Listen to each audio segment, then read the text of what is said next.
તો અમે આવી ગયા છીએ મંદિર અંદર. મંદિર ઉપર જો સ્તંભ બનાવેલા છે, ઝીણું ઝીણું પાઇટિંગ.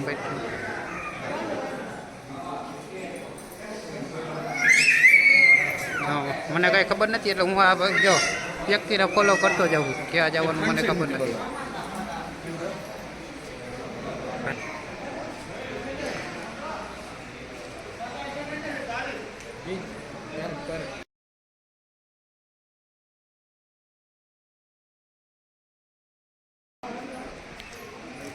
અને અહીંયાથી આવી ગયા પાછું એક મંદિર કંઈક આવી ગયું હોય. અહીંથી આ મંદિર અંદર અને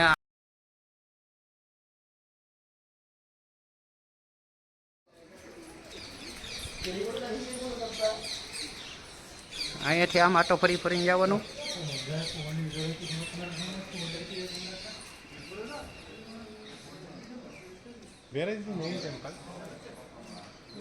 यहाँ से इनसाइड ना आते ओके फॉलो मी 1 बाय 1 यहाँ पे एक तरफ से जाने का, एक तरफ से आने का है रास्ता. और यहाँ पे शायद ये कुछ ब्रास का लगाया हुआ है. तो हम यहाँ से पहुँच गए अंदर.